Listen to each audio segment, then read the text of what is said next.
Welcome to The Hype Within, exploring journeys of authentic leadership and growth.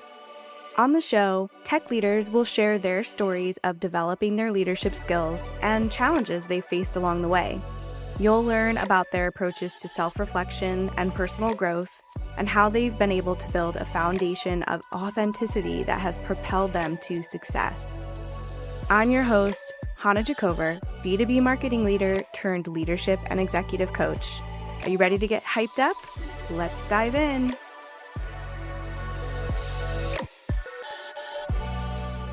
All right. Hello, leaders. Welcome back to The Hype Within. I have a guest here today that warms my heart. And I think that when we connected, I don't know, obviously, like, we're sisters, We are. but I felt like we connected, and I'm so happy to have you on the podcast and share some of your insight. You're so thoughtful in your approach and what you have to share. So I'm grateful to have Miss Channa Bannis here today. And Channa is a senior marketing consultant off on her own after a long career in marketing, and she focuses on demand gen, pipeline generation, and DEI in leadership. So that's what our focus will be today. Hi, how are you? I am fantastic, Hannah. Thank you so much for having me. How are you? I'm good. We just talked about this a little bit, and I was telling Channa that, like, I have been on mom duty for a month, and now that Maxon's back in school, I have a little bit more freedom, and I get to kind of ask myself those questions that have been nagging at me, which has been nice. And one of the results has been a new vibe for the podcast. And I know if you're listening, you can't see it, but you'll see it in the clips. And so that's something I'm very excited about. Hey, I'm loving it. Yay!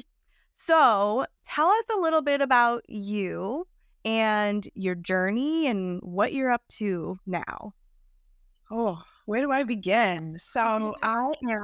Let's start with the student part of this. I am a student wrapping up my master's in DEIJ leadership at Touch University. So I'm looking forward to that. I'm also a marketer at heart. My career has been, as you mentioned, focused in branding, but primarily in demand gen. And then most recently, I have started my own consulting business, which I'm loving, marketing for moments. And, client work is really and has been really invigorating for me. And then just to throw a little extra in there, I am also a soon to be published author. So my first children's book is coming soon, as they say. So pretty excited. I'm so excited about the book. I had the privilege of getting a little sneak peek, and it's a beautiful book. It's such a work of art, and I'm so amped to support that effort. Thank you. Thank you. All right. So I'm curious, how would you've led teams, you've been in orgs, and now you're sitting outside and really kind of looking at them through that lens. But in all of that, how would you define your leadership style? So that is an interesting question because it has definitely evolved. I think when I started as a leader, my focus was in driving impact. It was about the business.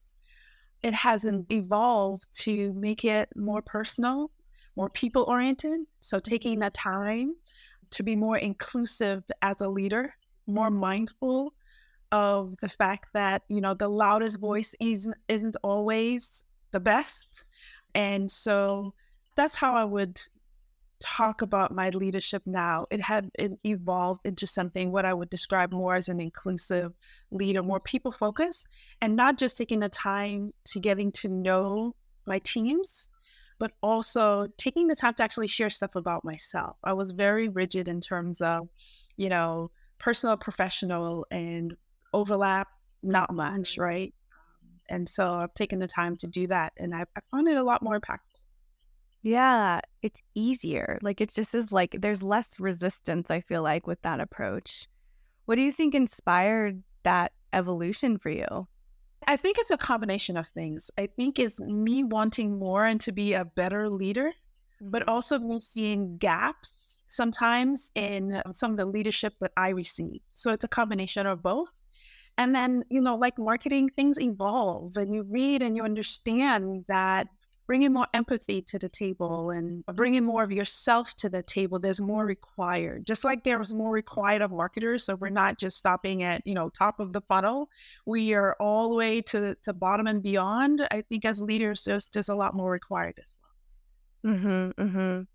I'm wondering too, like your education in DEIJ and thinking about like showing up and giving more of yourself, particularly as a Black woman, like that can be really hard, because for safety and survival, sometimes we can't do that. Like sometimes we have to be a different version. So like how has that really evolved, or that thought or that concept really evolved for you through your journey and the education that you're doing? Oh, that for me is like a powerful question. That's my job. You're doing it well. The journey, my most candid answer is the journey has been difficult. There's so much to be said about the emphasis on bringing your authentic self to work every day. But there's also something to be said about making sure there's that, safe space where that authentic self can be accepted, can be valued, can be appreciated, can be protected. So for me, it's what is that balance? If you're in an environment where there's certain part of your authentic self that is not going to be in a safe space. So for me, it's been that give and take, bringing more, voicing more, but understanding that there are risks to that. And when I do that, I have to understand what the risks are. And for me, that has been the thing. I think the impact to where I am today from a DEIJ perspective, and I've heard a lot of people say that, has been around the summer of 2020, right? Yeah. I talk about how that helped me find my voice, even as a leader, because oftentimes I went through my career not wanting, especially when it's like you're living from paycheck to paycheck, you need that job security, no matter what you see or experience, conscious or unconscious, biases, and we all have them, to be clear. Yeah. I spoke less. I was the one that maybe had ideas that didn't bring it up as much, didn't speak as much. And that helped me, honestly, to find my voice because, as you know, as a mother, you start to question yourself and your values because they evolve when you have someone to protect that you have this responsibility for. And so I started to question, what could I do? What am I doing? Right? And I started to raise my hand and ask the hard questions. And candidly, there are risks to that, right? And when people ask you to bring your authentic self to the table or asking you these questions, I am hesitant in how much I want to share because that journey opens up a lot of what I would call like wounds, right? Yeah. And if you are really not interested in the answer, and if you're not really interested in actually driving change, then please don't ask. So I would say ultimately it's helped me find my voice. Yeah. Well, it sounds like a beautiful journey. And I know that beautiful journeys can also be very hard. And I think that around like that summer of 2020, the summer or right after George Floyd was murdered, I have looked back on that and because that was a moment for me as well to really reclaim my own identity and step into that. And same. And what's interesting is when I talk to other Black women, Black men as well, but I think it's more powerful. It was a more powerful moment for Black women and especially mothers. Like that was a time for all of us, all Black women, to really like look in the mirror and do that reclaiming and thinking about who am I? How do I want to show up in this world? How do I protect what I love, including things that are mine? And I love hearing those journeys. I do. And they're hard. Like it's not like I found my voice and it was super fun. And I got to like have, like it was not fun. It was not fun. Party, okay? It was not a party. No, it was not fun. And it's going through the process of grief too. Like you go through those stages of like you're in denial, you're so angry. Like, I remember there was a full year after that where I was just so angry, and it came out in ways where, like, I was the one asking those questions at my company, but it was coming from a place where I hadn't moved through that grief yet, and, like, I was angry. So it wasn't benefiting me, it was burning me out. It was exhausting me. It wasn't the impact that I wanted to have. So, I mean, I commend you. And I mean, I'm just here for all of the women, particularly the Black women that have gone through that journey and are here now showing up in the way that they want to show up and having the impact that they want to have. And I'm still on my journey, right? I think it's a learning and growing process, particularly like when I think of like my first semester, right? That was an eye opener. When you talk about power and you realize, wait a minute, like their power within yourself, each individual has power that we're aware, not aware of. How are we wielding those kind of powers? So it's been a self-discovery journey as well. And that I appreciate. Yeah.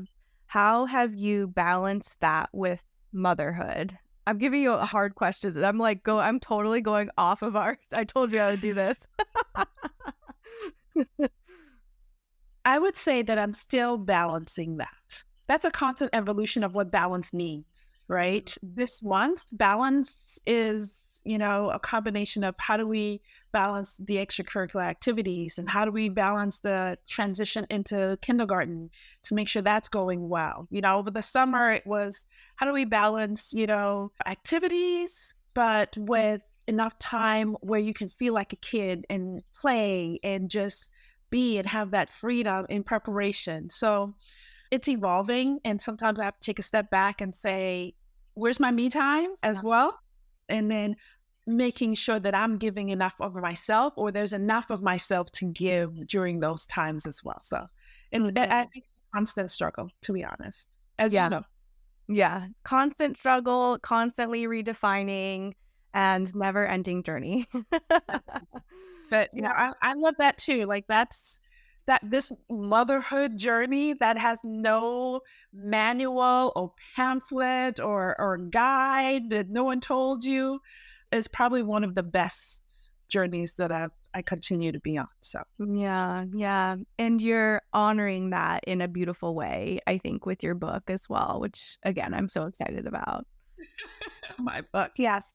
I'm really like, honestly, that book is almost the combination of all of my interests. Like I've always been interested in kids. I've done a lot of work with at-risk and homeless kids. Always interested in, at some point in my life, becoming a mom. DEIJ, it really brings it all together. The impact of representation or lack thereof throughout my career. That for me, things you growing up, you don't know. I've had a mix of experiences. And for me, the book really culminates all that and was definitely a strong influence from the work that I'm doing in school. So Yeah. Well, I mean, that should be the goal, I think, to get to a place where it's like, these are all the things that I care about in one, and I get to showcase that to the world. I think that's a beautiful moment. And it's hard work to get there. Yes, it's a lot of juggling, but I'm excited. Yes, me too. All right. So thinking about your leadership journey, what has been a pivotal moment where maybe there was a tough decision that you had to make and it really challenged you in your leadership, and what was the outcome? That question, I think more now than ever is relevant in thinking about when you have to let someone go, right? The first time that you've had to do that for me is impactful because you think of all the journeys that I've been on, right? I have had been laid off so many times and having to pick myself up. And so for me, it's that empathy. How do you do this, regardless of the situation, in a way that's empathetic and really see someone, right? And not make it all business.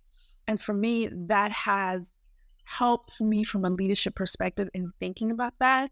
And it's not just, the journey of going through that, but what do you do after? What do you do with the team and your colleagues after?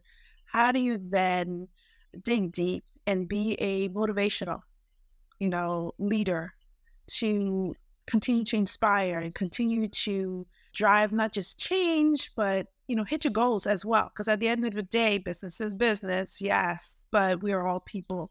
So for me, that has always impacted me in a way that it brings me back to my beginnings and to help me to bring that human kindness back into things, because I think for me, day to day, you get so busy and sometimes you forget a little bit. Uh-huh. Mm-hmm. What are some of the little or big, but I feel like it's mostly little things that you have to do to live that? Like, so what are examples of, what you're talking about as you explore those questions? How have the solutions arisen for you? It's doing more to stay connected. I used to bring in speakers from outside to motivate my team and have those socials where, we're reviewing books or our journeys and just doing things that has nothing to do with the business, but just has to do with that people connection.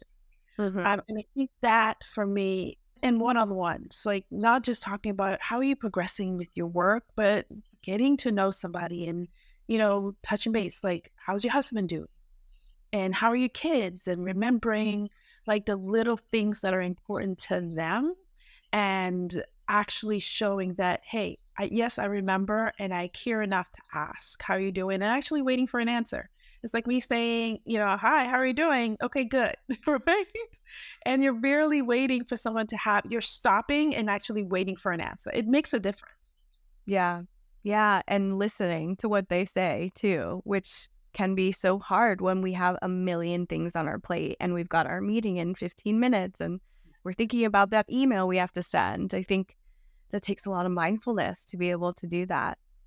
Consistently, right? Because Mm-hmm. then you can do pockets, and then is it 6 months later? Like, how frequently, how consistently, right? How authentically. So it's not just, let me look through my notes to see like what I wrote down about this person. Like, are you actually engaging in the moments, interactive, and that it's not just scripted? Yeah. And going through the motions. Yeah. Yep. Mm-hmm. Something that has helped me in my coaching journey be in that present moment is really just taking 5 minutes if I can, longer if I can, but at least 5 minutes, even if it's like 3 minutes before a meeting, before I step in, especially if it's coaching, anytime that I'm interacting one-on-one with somebody or I need to be present and just grounding myself and just doing a grounding exercise. Honestly, even if it's 1 minute, 2 minutes, like whatever you can block out, I have personally found that has enabled me to create the space that is needed for that connection and also remind myself or allow myself to just be comfortable in the present moment and be comfortable like preparing to listen and not have the answers or not have the next question, and it's a hard practice. Like it's definitely a habit that you have to build, some muscle you have to work, but I found it very helpful. I'm going to try that. So in that moment, are you like clearing your mind completely, or are you reminding yourself of things that helps you to stay calm, to be an active listener? What are you doing in that moment? Yeah. So I usually do a meditation that is a grounding meditation, which to me is bringing myself into the present moment. So I'm trying to actually turn off my brain and I'm trying to just be here now, right? Like cliche, but that's really the goal is Yeah. be here now. I like to do lots of different types of meditations because I get bored with one if I do one over too many times. But it's just going through your body, right? And like relaxing your body and just noticing your body. Or there's one that I really love. It's auditory, where you're just listening to what's the farthest away sound that I can hear right now. And then kind of moving in from there. And what's the closest sound that I can hear right now? It's probably your breath. And then getting to a point where can I hear my heartbeat? Can I hear any other things in my body? So it's anything that just like brings you into that present moment. Okay. I can try that. I can try that. Yeah, it's a good one. It's hard to like make it a habit, but it works. I'm going to try it. And I think that reminder to just kind of calm down will be helpful. So I'm going to try it. Yeah. Yeah. Even just breath work. Like some people don't like meditating, but even just breath work, right? Like just big breathing. And that's what you're focusing on is your breath. And that's it. I had a professor who would, get in a class, everybody just kind of just centering yourselves, and we would go through these mindfulness. So, okay. Yeah. In my coaching education, that's how we started a lot of our evenings. And because it's a lot, it's a lot. And you just have to stay centered. And I really appreciated that about the faculty and that they were so excited about having us and teaching us, but they wanted us to be present. Like they really wanted us to be there. Anyways, moving on. Okay, so you now, as a consultant, obviously spend a lot of time with lots of different types of leaders, lots of different teams. What are you seeing when it comes to leadership? Like, how would you define, and I know there's not one definition, but what are the commonalities that you see in terms of like quote unquote modern leadership or today's leadership? That I don't, let me actually like add something. I'll say that's working, or that's not working, right? Because there's a lot that you probably see out there that you're like, no, thank you. That's right. That's working. I think it's that openness, right? When I think of like real modern leadership, it gives other people opportunities to like own and bring thoughts to the table. It goes beyond the, hey, my door is open thing. Like, what are you actively doing? Another thing is that transparent leadership. And by that, I mean, it goes beyond just saying, we need to do this now, right? Or we're just doing this. Sometimes, and you can't do this all the time, but sometimes stopping and actually giving context. So there's an understanding how this rolls out to our core business goals, how this ties into our values. That for me is transparent leadership. That just, you're not hiding. I think earlier in my career, I saw a lot of leaders that it was about, I don't know, maintaining the status quo. I don't know, job security. I think so it's different. I think the more open that you are with your team, that goes beyond, your job description. I mean, that stuff works. You really, when you talk about inclusion, like in DEI, it's like, diversity, and then you have equity. Inclusion is like the redheaded stepchild. It sometimes just gets left to the side. And the more you have inclusive leaders that actually are thinking beyond the status quo. I mean, that is like somebody I want to work for. Yeah. I'm actually curious because obviously as a consultant, you kind of you get to choose who you work with, but sometimes you really don't know.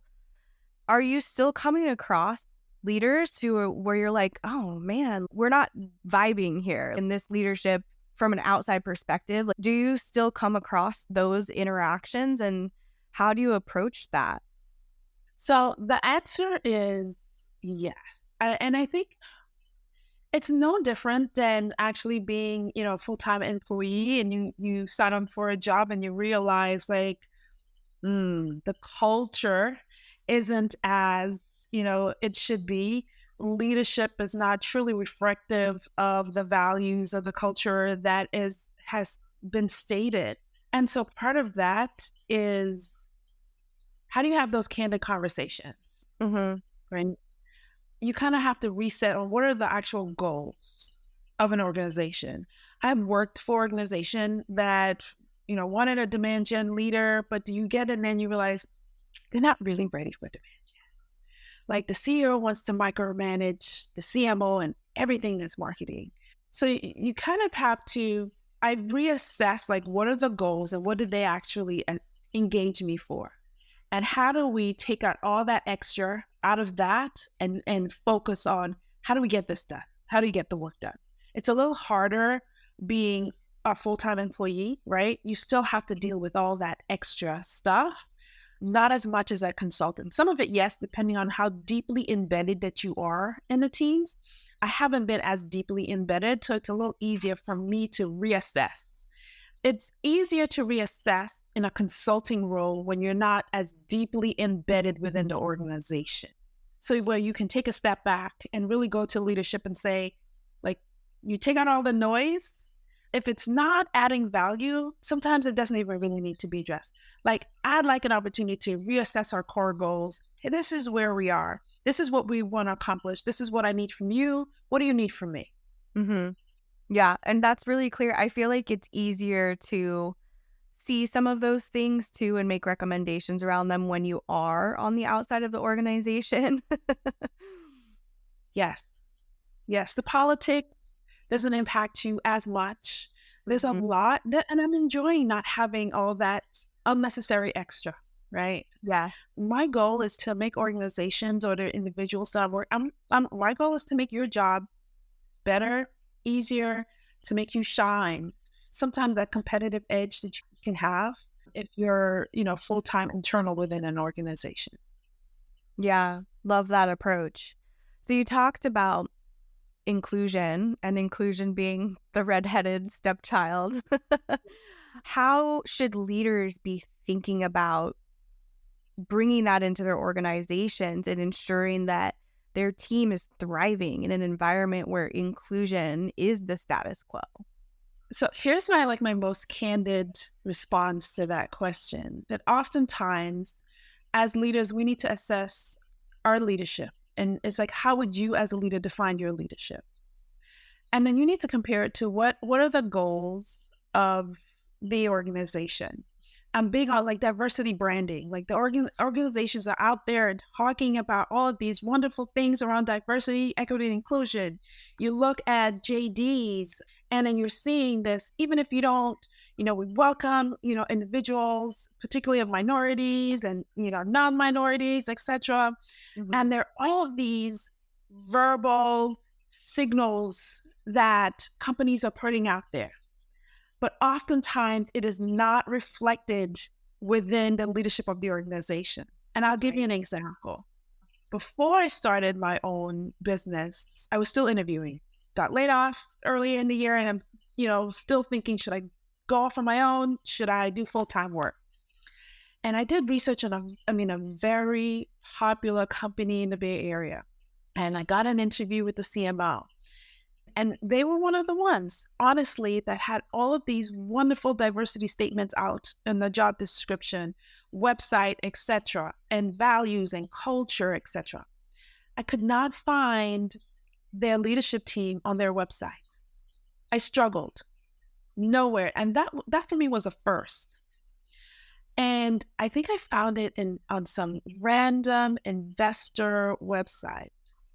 And when I looked at it, there was nothing diverse about their leadership team. Hmm. And it did not reflect all of these beautiful diversity, branding statements that they have out there. And so my thing is, as individuals, often I find within companies, there are pockets that truly reflect the culture of the organization. Yeah. And it's hard to say as a leader, how do you truly, I think regardless, you can be inclusive, but how do you reflect diversity if your team, and this goes beyond race and gender, there's, so many other levels, ability of diversity that your team can truly reflect. If your team does not do that, and if you're not making a conscious effort when you have an opening, right? It starts at the very beginning. If you have an opening, or that all of the team members who are actually recruiting and doing interviews, if there's not a consistent mindset, it really starts that early in the process, then it's not going to trickle down. And if leaders are not truly reflective of the mindset that the company and the culture that the company is putting out there, that's why for me, team collaboration is so important. Mm. And understanding leadership styles are so important. Do they truly reflect the culture of your organization? And if not, then that's where it starts. You have to start in, pick one. What are you going to work on to be either it's inclusion, a more diverse, or more mindfulness in certain areas? Yes, those are great calls to action, at least to be thinking about, like, how do we think about our leaders and ensuring that it's not just these little pockets. Everybody is on board, and we know how to hire for those individuals. We know the questions to be asking. We know what to be looking at. But I think one thing you also said earlier that's really important is you have to go through that work yourself in order to be understanding of, I know what questions to ask. I know what this looks like. You really have to go through that work yourself first, I believe. What do you think of? There's no formal training for these individuals to say, like, hey, this is what our thought process should be. We all have conscious and unconscious bias, but this is how we should. There's no training. So then you have people interviewing potential coworkers or leaders, and there's no formal training in that. I'll give you another example of leaders. I have worked with the leaders who are great leaders with their team. They do everything right with their team, the team that reports into their organization. But then when it comes to teams outside of that, not so nice. They're not playing so nice. They do no longer reflect the culture of the organization. If they're not hitting their numbers, and I'm not talking about just sales and marketing, there are other organizations. Suddenly, they're pulling other teams down as opposed to like either taking ownership or raising them up. And so then it becomes a dysfunctional relationship, and that starts on the leadership side. And so you can't be a phenomenal leader just for your team, and then outside teams that are still within the organization are like, yeah, great, but you don't play nice with others. Yeah, right. I mean, gosh, how many times have you seen that? I've seen that too.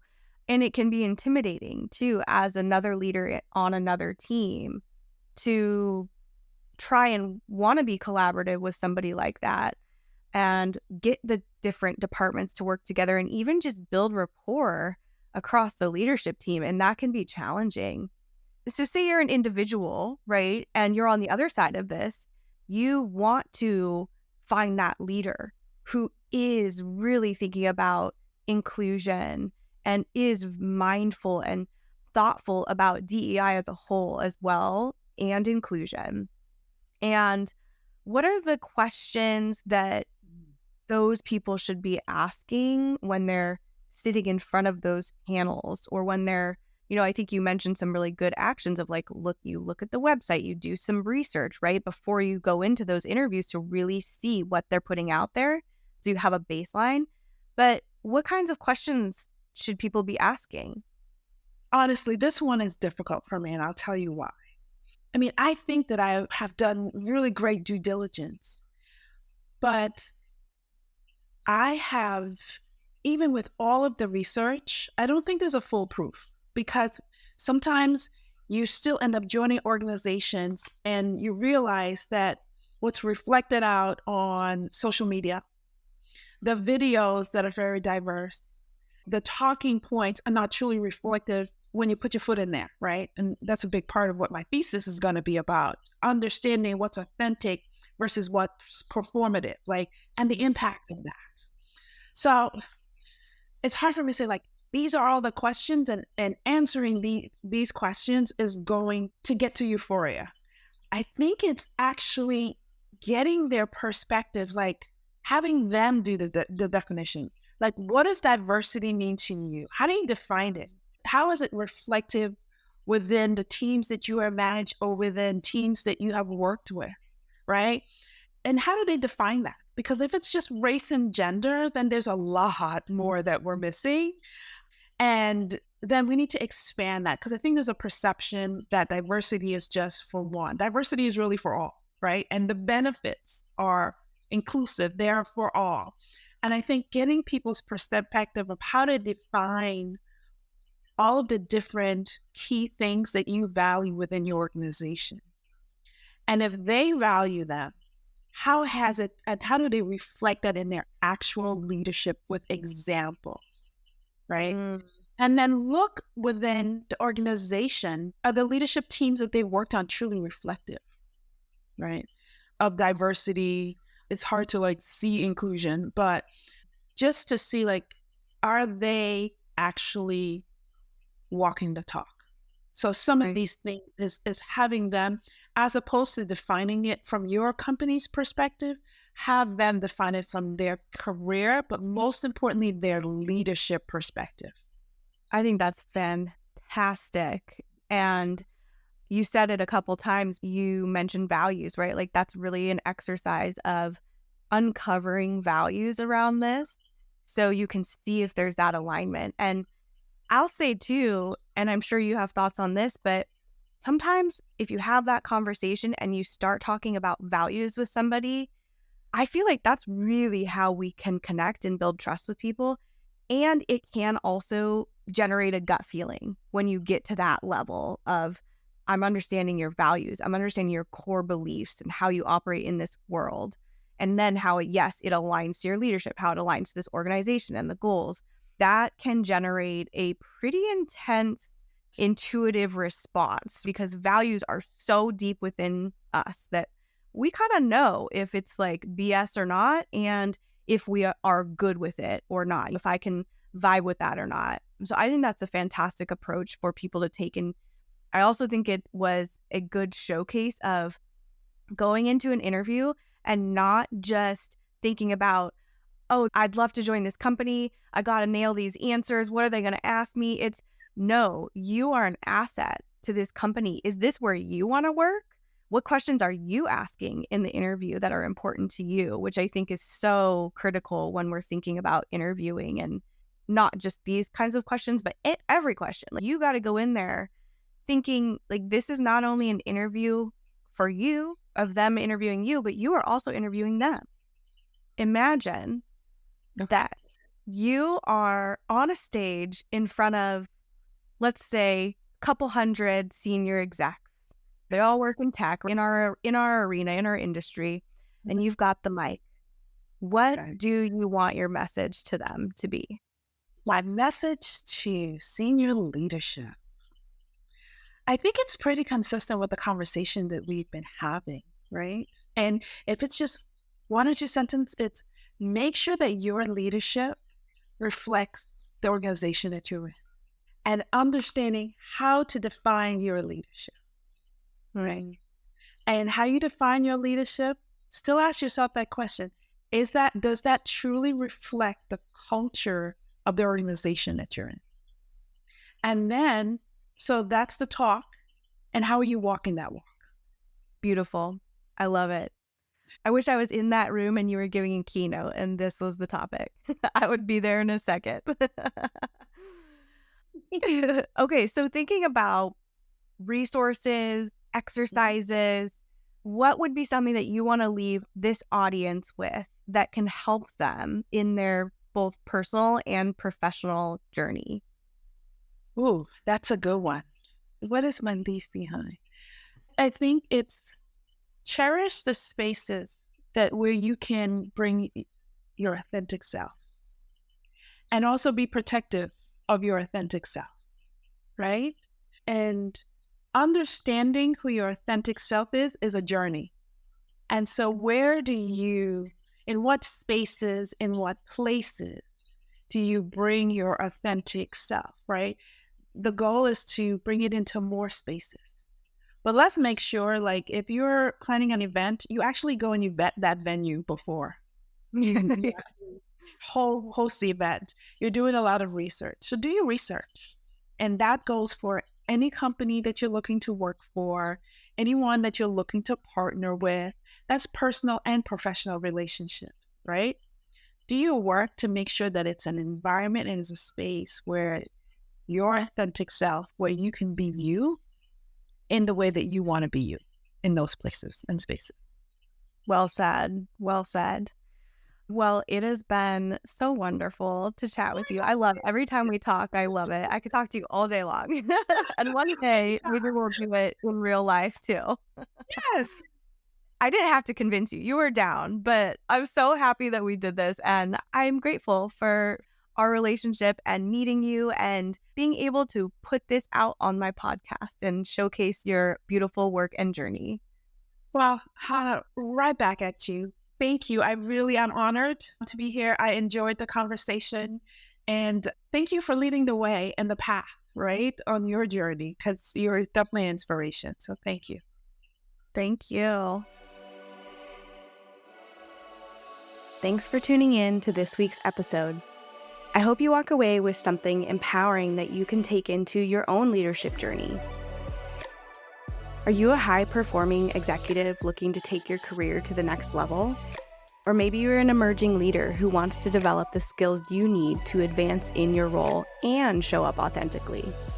Or maybe you're experiencing burnout and struggling to find a better work-life balance.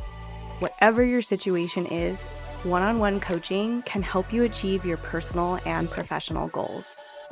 If you're interested in experiencing the power of coaching for yourself, head on over to hypehousecoaching.com/start coaching now, where you can set up a one-on-one leadership and executive coaching intro session for free.